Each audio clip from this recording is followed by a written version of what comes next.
and welcome to another episode of Woodward's Watercolours. Well, today what I want to do is take my beloved little square seawhite of Brighton sketchbook. I want to take my Fude fountain pen, which is filled with carbon ink, and I want to use my Derwent Inktense. Now this is the pack of 24, I think. Not sure whether I can count. Anyway, I think it is actually the 24. So what we're going to do today is just show really quickly and simply how you can draw with a fountain pen with just using a line and then add in the Inktense in quite a hopefully like energetic, full of life, nice quality of line, nice strength and energy to the line way. And also it's going to help us to learn what it's actually like to work with the Inktense, because you don't have to color the whole thing in. I think that's the main drive that I want to get across in this video, is that you don't have to color the whole thing in, but actually what you can do is just give a little bit and it'll just explode as you add the water to it. So look, I'm excited to do this, so come on and let's get a start. Okay, so here we have my beloved sketchbook. Now, I was wondering actually what size that sketchbook is, and I probably have a ruler somewhere in here, which would be good to... we'll not bother. Anyway, it's a really lovely size. I'd probably say it on the back if I had kept the sticker on, but hey, who does that? So what I want to do is, this is my the book that I started in Mevagissey, and going to take the bulldog clip, really nice and simple way to keep the pages, both of the pages open. Now we can go across, which can be sometimes quite nice, and what we're going to be using tonight is this image here. Now I used it on a live, it's of the cherry blossoms that are in the garden, so I just want to have it just about here so that we can see what we're doing. Now when we're doing this, we want to keep this nice and loose, and sometimes a nice thing to do is to go actually across the page. So what I'm going to do is kind of highlight this area. Now I want to keep it nice and loose, and we're going to really keep it nice and loose. And we are drawing the Fude pen. Now the Fude pen, remember, has that little sort of going upwards, that little vertical bend on it. So it means that you can get lots of different qualities of line, which is just an absolute joy. And I'm going to draw really nice and quickly here, because when I draw quickly, I notice that there's a quality of line that I really like and want to keep. So we're just gonna draw what I'm seeing here, and holding the pen slightly differently so that it's going to give me that nice kind of loose quality of line. Now, and then there's these sort of branches that are coming here, and using the thicker part, and that's quite deliberate that I'm keeping it nice and fresh again, moving the pen around. There's part of me feels that we all need a bit of permission to draw like this. You know, we're all a bit like, well, goodness, it needs to be really, really neat. Well, if you've followed me for any amount of time, you know that neatness is not my main priority. My main priority is to get something that I look at and think, geez, that's got some life in it, and it's just nice and light and bright and happy.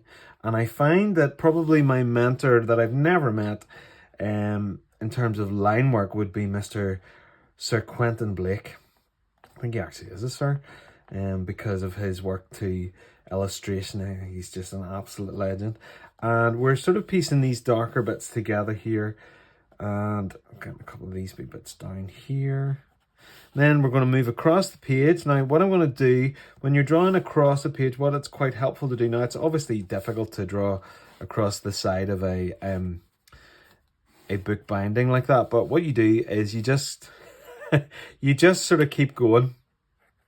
And even though it's a bit kind of ends up being looking almost slightly clumsy, I am not, as I said, really focusing on how neat this can be and what I'm doing here. So we're just keeping it going, keeping it nice and fresh, nice and bright, nice and simple, nice and easy, nice enjoyable lines. This should be a pleasurable experience getting these things down, just getting the general gist of what's going on.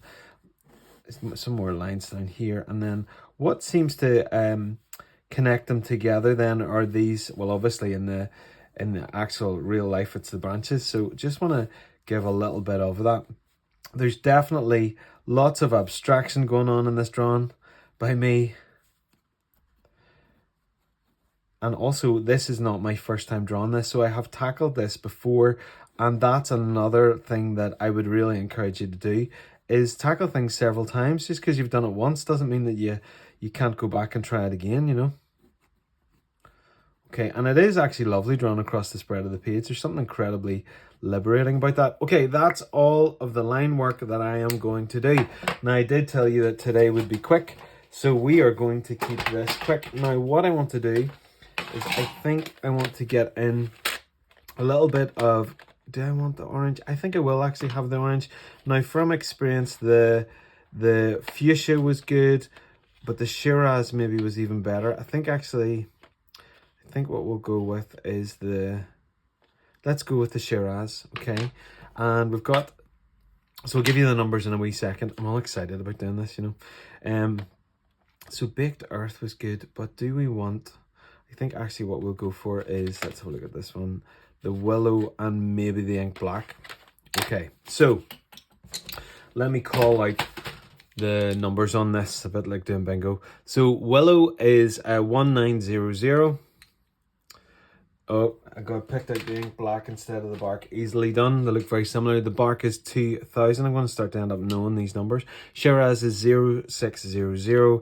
And then the Tangerine is 0300. And I'm actually going to pick up as well the Sun Yellow, which is 0200. Okay, so what we're going to do first is I'm going to keep this really nice and lively. I'm going to draw in some other wee bits of branching things. Going to keep this moving around, get nice lots of life in it, and keeping it moving about, like I said, and the life.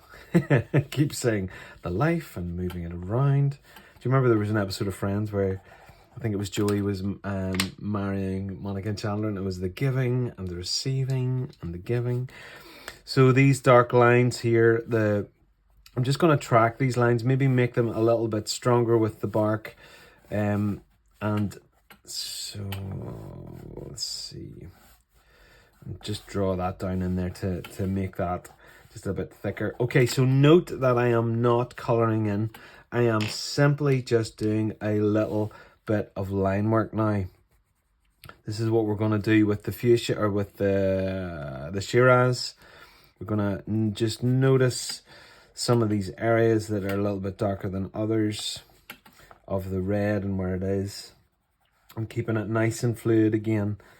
Remember, fluid lines is what we're looking for in this exercise. This is not about 100% accuracy. This is capturing a nice, quick feel and flow of the thing, okay? So that's what we're after in this.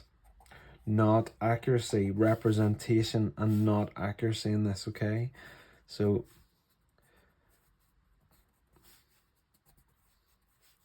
this is what it just looks like a total utter mess at this point, and we hope that it does recover.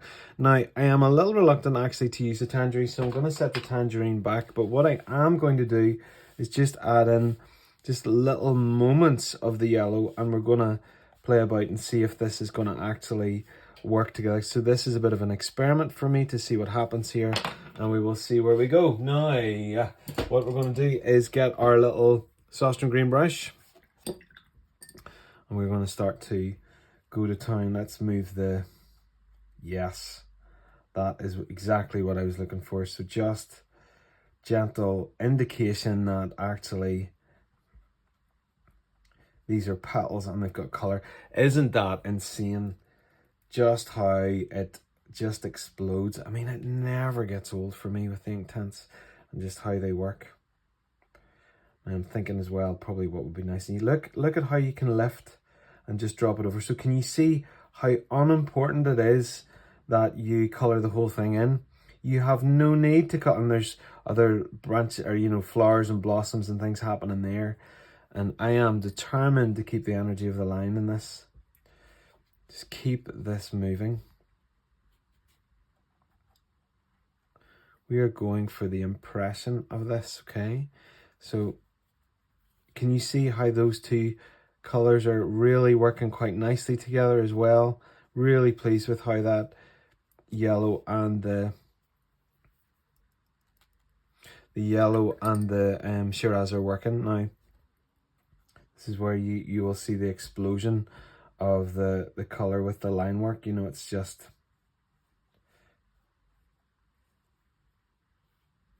do you see what's happening with the, I'm going to draw in some other wee branches and things there just to give that sense. Now I actually think I'm more pleased with this than time that I took on the one on Sunday night, which was the you know, drawing it much more accurately and trying to get much more detail into it. Just wanting to capture the sense of the place. That's all I'm going to do. That is all that I'm going to do. Now let me just pull it up a little bit closer for you to see. So that's what I'm looking to do with the cherry blossom, and that's what I'm working from, just trying to get something similar with the colours. Really pleased with how that yellow and the Shiraz work together.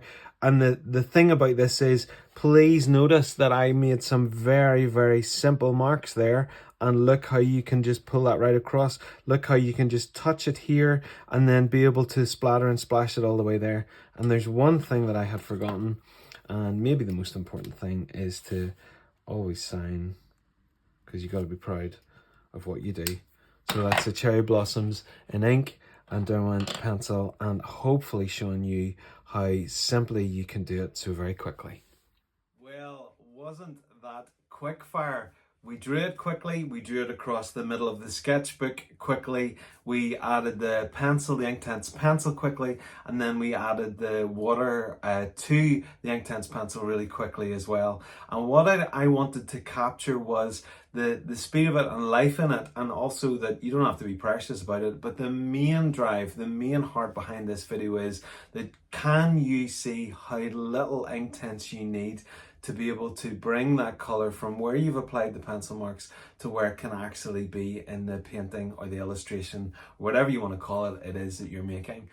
I hope that this inspires you to be free, to try, to experiment. Remember that your sketchbook is a school for you to learn in, and it's also a journal to remember you remember your life, where you've been and what you're drawing. So listen, I hope you found benefit in that.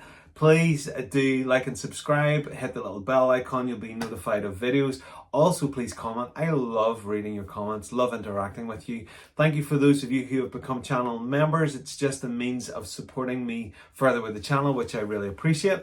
I also realized from the last video that when I mentioned that you can buy the works that I'm doing, please do that. They're on Etsy. You obviously don't have to, but somebody commented and said, thanks so much for reminding us that we can actually buy your artwork. So thank you for that. For more information about me, head to woodwardswatercolours.co.uk and you'll find everything you need there. Anyway, really good to see you. Thank you for coming along, and I will see you sometime soon. Bye.